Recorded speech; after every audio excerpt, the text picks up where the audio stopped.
Pensa na seguinte cena. A gente está no segundo milênio antes de Cristo, no meio de um deserto árido, poeirento, com todo aquele barulho e caos de um acampamento nômade gigante. A sobrevivência diária ali não é brincadeira. Mas aí, do nada, bem no centro dessa bagunça toda, tem uma estrutura montada com uma precisão absoluta. Pois é, vamos direto ao ponto na nossa análise de hoje.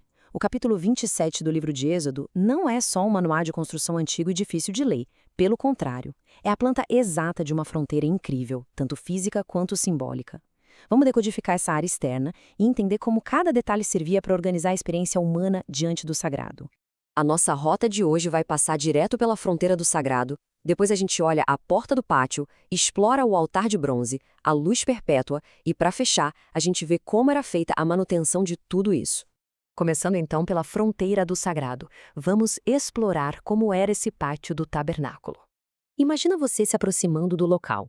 A primeira coisa que ia te atingir era o impacto visual de uma barreira branca, ofuscante, brotando do chão do deserto. E olha as proporções da coisa. 100 côvados de comprimento por 50 de largura. A altura dela, de 5 côvados, não estava lá à toa, não.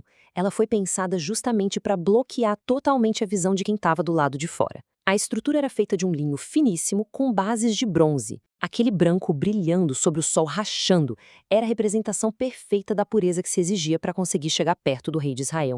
Na prática, essa parede imensa funcionava como uma zona de amortecimento, sabe? Ela separava o acampamento comum das tribos, que era o espaço profano do dia a dia, da morada divina. Isso criava uma hierarquia super rigorosa de acesso. A gente tem o povo no pátio exterior, os sacerdotes indo um pouco mais fundo no lugar santo, e só, preste atenção nisso, apenas o sumo sacerdote podia entrar no lugar santíssimo. Literalmente ninguém cruzava essas linhas sem estar devidamente preparado. E como se entrava nisso tudo? É o que nos leva ao nosso segundo ponto, a porta do pátio, o único ponto de entrada. Se a gente desse a volta nessa muralha branca lá no lado leste, daria de cara com uma cortina enorme de 20 côvados de largura. E o mais fascinante aqui são as cores usadas: azul, púrpura e carmesim. Detalhe importante, esses eram os pigmentos mais caros do mundo antigo, totalmente associados à realeza, e eram exatamente as mesmas cores do véu lá de dentro do santuário. A mensagem visual não deixava dúvidas. Passou dali, você pisou no território de um rei soberano. Ah, e tem uma sacada de engenharia astronômica genial por trás dessa porta. Ela estava milimetricamente voltada para o Oriente, ou seja, de frente para o nascer do sol. Um padrão que inclusive se repetiu no Templo de Salomão e no de Herodes depois. Por que isso? Para que os primeiríssimos raios de sol da manhã entrassem rasgando a porta e iluminassem o grande altar lá dentro. Era como se a arquitetura estivesse dizendo que, através do sacrifício diário, existia sempre a promessa de um recomeço. Avançando mais um pouco, chegamos ao coração dessa área externa, o altar de bronze, que servia como a grande mesa do sacrifício. Assim que a pessoa passava da entrada, era impossível não dar de cara com ele. E aqui a gente nota um contraste muito interessante nos materiais. Os móveis lá de dentro, pertinho da presença direta de Deus, eram todos de ouro. Mas aqui fora, nessa zona pública, ativa, onde a coisa acontecia para valer, era bronze. O bronze é duro, aguenta o tranco, resiste ao calor absurdo e ao uso pesado do dia a dia. Era exatamente esse o ponto de contato, prático e resistente, entre a humanidade e o divino. Agora, pensa num desafio logístico. Como carregar um altar gigante de bronze pelo deserto afora? A solução dos caras foi brilhante. A estrutura do altar era de madeira de acácia, mas era oca. Quando a nuvem parava e eles montavam o acampamento, sabe o que eles faziam? Enchiam a metade de cima com terra. Essa terra absorvia todo aquele calor extremo para não derreter ou queimar a estrutura. E tinha mais, uma grelha interna na metade da altura garantia o fluxo de ar perfeito para o fogo não apagar. Era um centro de adoração tão móvel quanto a própria nação. E claro, para dar conta dessa linha de produção intensa de fogo e sacrifícios, tinha todo um kit de ferramentas de bronze exclusiva acompanhando o altar. Tinha as bacias para coletar o sangue, uns garfos enormes e pesados de 3 dentes para manusear a carne e os braseiros. Os braseiros eram essenciais para levar o fogo sagrado daqui de fora lá para o altar de incenso dentro do lugar santo. Nada ali era aleatório. Cada ferramenta tinha um propósito quase cirúrgico. Se você reparasse bem nos 4 cantos de cima desse altar, ia ver umas pontas, que eles chamavam de chifres. O sangue da expiação era colocado exatamente em cima deles. E por que chifres?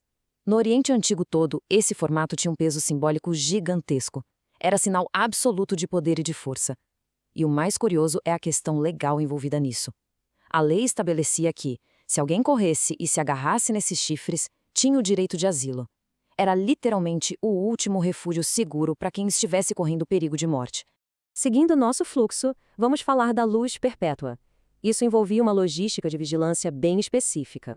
Se a gente desviar o olhar do altar esfumaçado e focar na tenda principal, vai ver que a exigência mudava. A ordem era trazer azeite puro de oliveiras batidas. A ironia disso, não tem oliveira crescendo no meio do deserto. Pedir o melhor azeite possível, extraído a frio, mostra que eles já tinham redes comerciais muito complexas ou que já estavam na expectativa de como seria a vida na Terra Prometida. Esse azeite super premium servia para garantir uma chama bem clara e sem aquela fumaça escura dentro do espaço sagrado. Culturalmente falando, essa chama que nunca apagava, conhecida como Ner Tamid, comunicava algo muito forte. Naquele tempo, ver uma luz acesa na tenda ou num palácio durante a noite significava que o rei estava acordado e no controle de tudo. Então imagina só os israelitas no meio do deserto, naquela escuridão total, olhar para a tenda e ver aquele brilho suave era prova visual, tranquilizadora, de que o protetor de Israel, que governa e defende, não dorme nem cochila. O rei estava sempre vigilante. Mas não se engane, manter esse sinal aceso não era um milagre que acontecia no piloto automático. Exigia muito suor humano. Todo final de tarde, as lâmpadas eram acesas meticulosamente. Elas queimavam a noite inteira de forma clara e logo de manhã, os sacerdotes apagavam, limpavam tudo e preparavam tudo de novo. Era um trabalho pesado, rítmico, uma rotina de extrema disciplina. O que nos traz ao nosso último ponto de hoje, a manutenção do sagrado. A síntese de como tudo isso se conectava.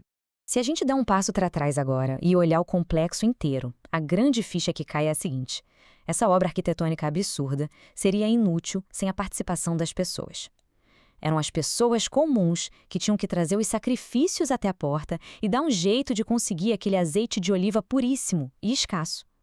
A estrutura do sagrado e a presença de Deus ali dependiam totalmente do engajamento ativo e contínuo da comunidade. E isso deixa a gente com uma pergunta bem provocativa para encerrar o nosso estudo de hoje. A gente sabe que aquela barreira branca gigante e o altar de bronze não existem mais, mas a relação entre o espaço, a nossa devoção e a comunidade continua firme e forte. Então pensa comigo, se as paredes de linho, as medidas exatas e as fronteiras físicas não estão mais lá, o que define a fronteira do sagrado hoje? E muito mais do que isso, sem ter que levar azeite ou animais até a porta de uma tenda, como é que se mantém no dia a dia essa presença contínua e o engajamento vital de todo mundo? Fica aí essa reflexão para você levar. O formato sem dúvida mudou, mas o princípio por trás dele, bom, esse é eterno.